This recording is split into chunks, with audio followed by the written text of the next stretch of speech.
بسم اللہ الرحمن الرحیم۔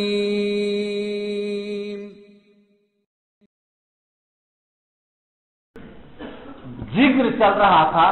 کہ صحاح ستہ مرتب ہو چکی تیسری صدی ہجری میں۔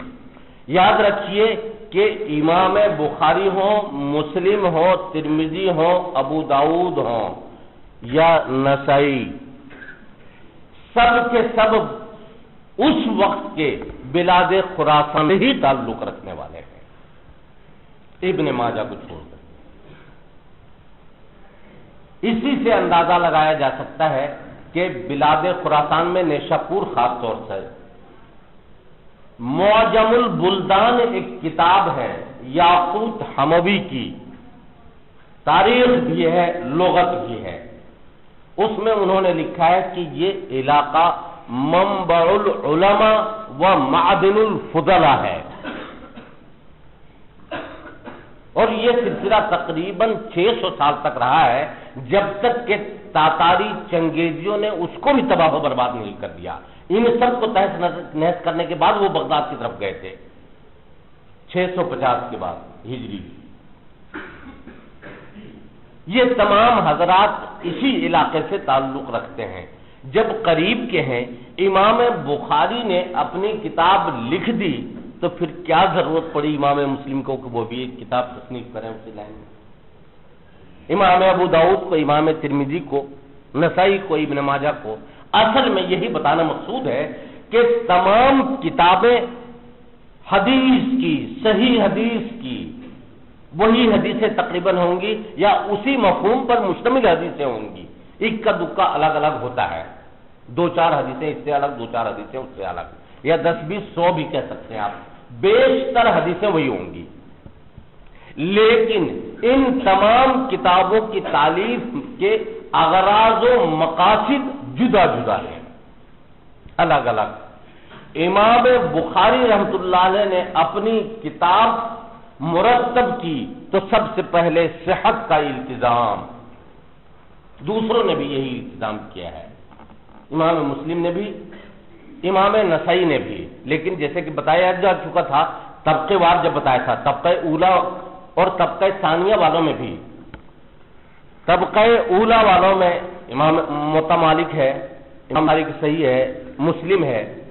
امام بخاری رحمۃ اللہ علیہ نے صحیح حدیث کو جمع کرنے کے ساتھ ہی ایک اور بھی کام کیا ہے، یہ ان احادیث سے مسائل مستنبط کرتے ہیں، فقہ سے تعلق رکھے، سیرت سے مسائل تعلق رکھتے ہوں، یا عقائد سے یا تفسیر سے، مسائل مستنبط کرتے ہیں اور ان کا اظہار کر دیتے ہیں۔ اس حدیث سے پہلے ایک باب قائم کرتے ہیں اس میں، جسے آپ عنوان بھی کہہ سکتے ہیں، لیکن جسے کہا جاتا ہے ترجمۃ الباب۔ تو امام بخاری رحمۃ اللہ علیہ نے اس بات کا التزام کیا ہے کہ جو حدیث ذکر ہو، اس سے کوئی مسئلہ مستنبط ہو تو اس کو باب میں وہ لکھ دیں، جو ان کی رائے میں ہو، جو ان کا مسئلہ ہو اس میں ذکر کر دیتے ہیں۔ اس سے ہٹ کر امام مسلم رحمۃ اللہ علیہ کی تالیف کا مقصد صحیح احادیث کو ایک موضوع پر ایک جگہ جمع کر دینا، کوئی بات نہیں، کوئی عنوان نہیں۔ امام بخاری رحمۃ اللہ علیہ ایک حدیث لا رہے ہیں، حدیث طویل ہے، اس میں مثال کے طور پر 4 مسئلے مستنبط ہوتے ہیں، تو حدیث کو 4 ٹکڑوں میں تقسیم کر دیتے ہیں وہ، اور باب جو قائم کر رہے ہیں جس مسئلے سے متعلق، اس مسئلے کے لیے جہاں تک حدیث ہو وہاں تک رکھیں گے اور باقی چھوڑ دیں گے، باقی 3 حصوں کو 3 الگ الگ جگہ پر کریں گے۔ نتیجہ یہ ہے کہ ایک حدیث، صحیح حدیث پوری، یا ایک عنوان یا ایک بحث متعلق 5-7 حدیثیں ہوں، اگر تلاش کریں بخاری میں تو تلاش نہیں کر سکتے۔ یہ بھی ہو سکتا ہے کہ آپ دیکھ رہے ہو مسئلہ صلاۃ کا ہے، نماز کا ہے، لیکن کتاب و صلاۃ میں وہ حدیث ہی نہیں ملے گی، وہ حدیث جا کر ملے گی آپ کو کتاب البیوع میں، کیا تعلق نماز کا تجارت سے۔ نماز تو کام ہے ترجمان کا، اور تجارت کام ہے بنیوں کا۔ اور تیسرا مسئلہ اٹھا کے آپ دیکھیں گے صلاۃ سے متعلق ہے اصل کچھ میں چیزیں، لیکن ایک جز آ گیا تو میراث میں جا کر ملے گا، کئی ٹکڑے ہو جاتے ہیں، اس لیے بڑا مسئلہ ہوتا ہے۔ امام مسلم رحمۃ اللہ علیہ نے اس بات کا انتظام کیا ہے کہ جو عنوان ہے اس کے تحت جو حدیثیں صحیح ان کو ملی جمع کرنی، وہ ایک ہی جگہ ہوگی، دوسری جگہ نہیں ہوگی۔ اتنی اچھی ترتیب اور کسی کتاب میں نہیں ہے۔ امام نسائی علل بیان کرتے ہیں، علت حدیث میں کوئی کمی ہوتی اس کی طرف اشارہ ذکر کرنا، اس لیے وہ اپنی حدیث ذکر کرتے ہیں، پہلے لاتے ہیں ایک باب قائم کرتے ہیں، باب قائم کرنے کے بعد امام نسائی نے یہ بھی کیا ہے کہ مسائل کچھ انہوں نے بھی مستنبط کیے ہیں، اس کے حساب سے ترجمۃ الباب قائم کیا ہے، لیکن اتنا مشکل نہیں ہوتا ہے، بہت آسان ہوتا ہے۔ تو اس کے بعد حدیث لاتے ہیں، وہ حدیث لاتے ہیں جو ضعیف ہوتی ہے، اس میں کلام کر لیتے ہیں، اخیر میں اس باب کے تحت جو حدیث لائیں گے وہ سب سے صحیح ہوگی ان کی نزدیک۔ ابو داؤد اس سے الٹ کرتے ہیں، صحیح حدیث پہلے لاتے ہیں، ضعیف حدیث بعد میں لاتے ہیں۔ امام ابو داؤد نے اپنی کتاب مرتب کی تو اس میں اس بات کا انتظام کیا کہ وہ تمام احادیث آ جائیں جس کے اوپر ائمہ فقہ کسی نہ کسی کا عمل ہوتا ہو، یا دوسرے لفظوں میں کہہ دیں کہ اگر حنفیہ کو کسی مسئلے کے استدلال کے لیے بخاری میں حدیث تلاش کرنی پڑے اس میں نہیں مل سکتے، لیکن امام ابو داؤد کے یہاں ضرور مل جائے گی، حنابلہ کے نہیں ملتی ہے تو یہاں مل جائے گی، بلکہ سفیان ثوری کا جو اگر قول ہے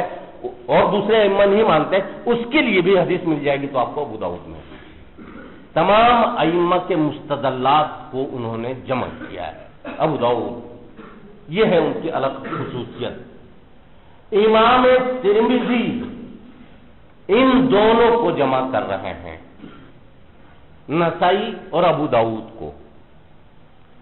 نسائی کی طرح علت بیان کرتے ہیں، حدیث کی صحت، حسن اور ضعف بیان کرتے ہیں ہر باب کے تحت، اور اس کے ساتھ ابو داؤد کی طرح فقہی مسالک کے لیے جو احادیث مستند ہیں ان سب کا ذکر کرتے ہیں۔ اس لیے ساری کتابیں اپنی جگہ اپنے اپنے انداز میں یہ تفصیلات لکھی ہیں۔